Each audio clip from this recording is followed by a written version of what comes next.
레위기 14장 33절에서 57절입니다. 키워드는 집에 생긴 곰팡이, 정결함에 대한 의식, 내 마음의 집입니다.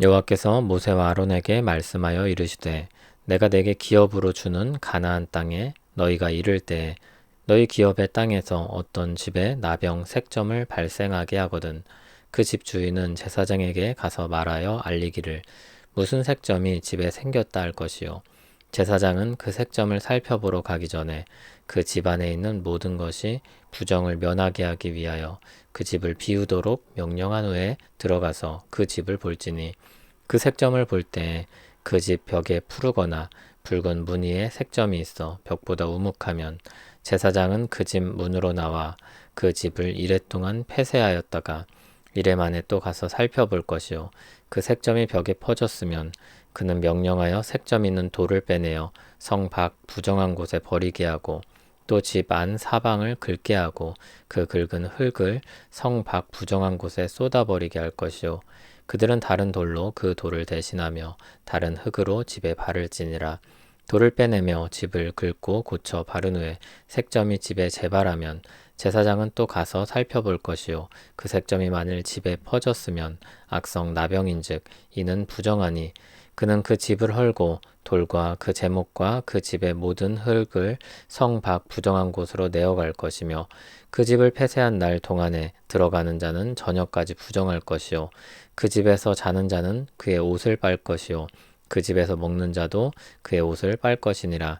그 집을 고쳐 바른 후에 제사장이 들어가 살펴보아서 색점이 집에 퍼지지 아니하였으면 이는 색점이 나은 것이니 제사장은 그 집을 정하다 하고 그는 그 집을 정결하게 하기 위하여 새 2마리와 백향목과 홍색 실과 우슬초를 가져다가 그 새 하나를 흐르는 물 위 질그릇 안에서 잡고 백향목과 우슬초와 홍색 실과 살아있는 새를 가져다가 잡은 새의 피와 흐르는 물을 찍어 그 집에 7번 뿌릴 것이요 그는 새의 피와 흐르는 물과 살아있는 새와 백향목과 우슬초와 홍색 실로 집을 정결하게 하고 그 살아있는 새는 성 밖 들에 놓아주고 그 집을 위하여 속죄할 것이라 그러면 정결하리라 이는 각종 나병 환부에 대한 규례니 곧 옴과 의복과 가옥의 나병과 돋는 것과 뾰루지와 색점이 어느 때는 부정하고 어느 때는 정함을 가르치는 것이니 나병의 규례가 이러하니라. 아멘. 이번에는 집에 나병이 생긴 경우입니다. 나병으로 번역한 말은 피부병에만 쓰는 것이 아니라 집에 생기는 곰팡이에도 사용되었습니다. 34절을 보면 하나님께서 이스라엘에게 기업으로 주신 가나안 땅에 이르러서 거기 살 때를 전제하여 말씀합니다. 하나님은 그들이 들어갈 것을 확정적으로 전제하고 거기서의 생활에 대해 말씀하고 있습니다. 다른 법들도 그 땅에서의 삶을 전제합니다. 하나님이 말씀하신 대로 신실하게 그 땅으로 그들을 들이실 것이기 때문입니다. 가나안 땅에서 정착할 상황에서의 규례이기 때문에 집도 텐트가 아니라 돌로 그리고 흙으로 지어진 건물입니다. 오늘 말씀을 보면 돌로 벽을 만들고 흙으로 틈새를 메우고 벽에 발랐음을 알 수 있습니다. 그런 배경을 생각하고 진단과 조치에 대해 한번 살펴보겠습니다. 집에 곰팡이가 생긴 경우 이번에도 역시 제사장이 진단을 합니다. 사람처럼 데려올 수 없기 때문에 제사장이 가서 확인하게 됩니다. 그것을 살펴보러 가기 전에 그 집을 일단 모두 비우도록 합니다. 제사장이 진단을 하고 심각한 상태라고 판단이 되면 그 집을 일주일 동안 폐쇄합니다. 사람을 일주일 동안 격리한 것과 비슷한 조치입니다. 그리고 다시 확인합니다. 색점이 벽에 퍼졌으면 색점 있는 돌을 빼내어 성 밖으로 버리게 하고 집안 사방을 긁어내고 그 긁어낸 흙도 밖으로 버리게 했습니다. 빈 곳은 다른 돌로 채우고 다른 흙으로 채우도록 했습니다. 그런데 그렇게 해도 색점이 퍼지는 경우라면 악성 나병으로 진단을 하고 부정한 것으로 판단합니다. 그때는 45절에 보듯이 집을 아예 헐어버리고 헐어버린 돌과 그 모든 잔해까지도 성 밖으로 내다 버립니다. 46절, 47절은 그 집과 관련된 사람에 대한 내용입니다. 일주일 단위로 폐쇄했었는데 그 사이에 들어간 사람이 있으면 부정했습니다. 그리고 그 집에서 먹거나 잔 사람은 옷을 빨아야 했습니다.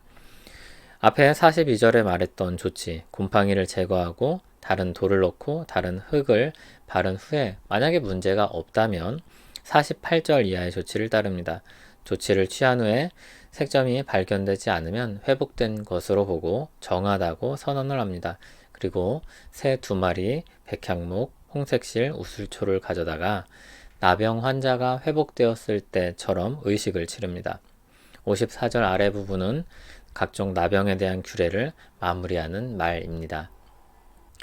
13장부터 이어지는 이 내용은 정결과 부정에 대한 구별을 위한 규례입니다. 거룩하신 하나님의 백성이기 때문에 모든 면에서 온전할 것이 요구되고 있습니다. 그렇지 않은 것은 모두 부정하다고 간주됩니다. 하나님이 처음 창조하신 세계에는 불완전한 것, 즉 부정한 것이 없었습니다. 죄로 인해 세상이 불완전하게 변했습니다. 로마서 8장 22절을 보면 피조물이 다 함께 탄식하며 고통을 겪고 있다고 했습니다.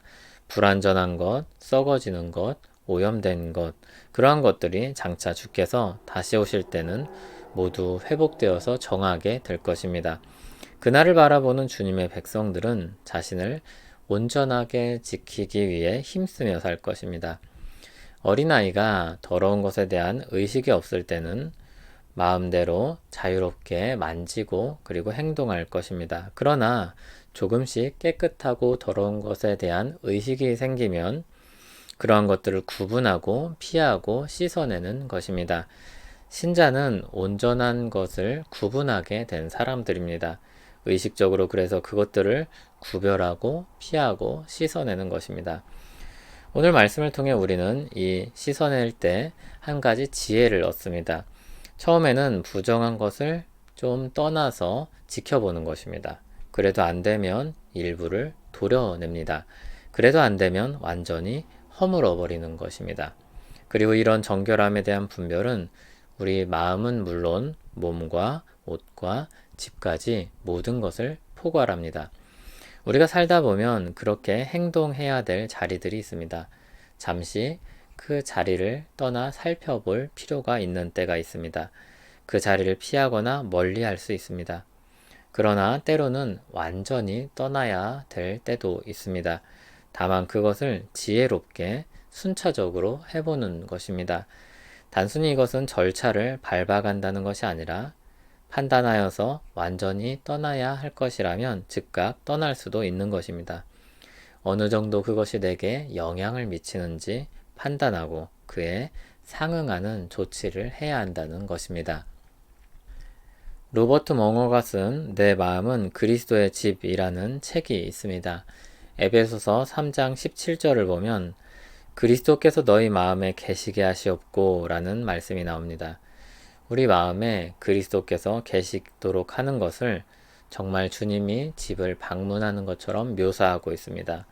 주님과 함께 서재를 가고 거실을 가고 침실을 가고 벽장을 둘러봅니다. 그리고 마지막에는 자신의 명의를 주님께로 이전하는 내용이 나옵니다. 주님께 자신의 마음의 모든 것을 소유 이전하는 것입니다. 그리스도와 함께 집을 둘러보면서 수리도 했고 청소도 했습니다. 그리고 결국 그것이 주님의 소유로 넘겨드려야 된다는 것을 깨닫는 것입니다. 여러분의 마음을 주님이 함께 둘러보신다면 어떤 일들이 있을까요? 여러분의 생활 반경을 주님이 함께 걸으신다면 무슨 말씀들을 하실까요? 여러분의 집, 여러분의 회사, 여러분이 다니는 길, 여러분이 만나는 사람들, 여러분이 즐기는 것들, 그런 것들을 주님과 함께 한다고 생각해 보시길 바랍니다. 그리고 그 주권을 누가 쥐고 있는지 살펴보기를 바랍니다. 그렇게 한번 내 삶의 곳곳을 주님이 나와 함께 하신다는 것을 의식하며 걸어보시길 바랍니다. 좋기도 하고 불편하기도 할 것입니다. 그러나 그 길에 참된 행복이 있다는 것을 발견하게 될 것입니다. 우리에게 새 삶을 주신 하나님 감사합니다. 죄의 지배에서 우리를 건져내시고 의로운 주님의 통치를 받게 하셨습니다. 아직도 붙잡고 있는 것들이 있지만 그것을 내려놓는 것이 진정 행복임을 알고 주님께 내어 맡기는 삶을 살기 원합니다. 우리를 그 복된 길로 인도하여 주시옵소서. 예수님 이름으로 기도합니다. 아멘.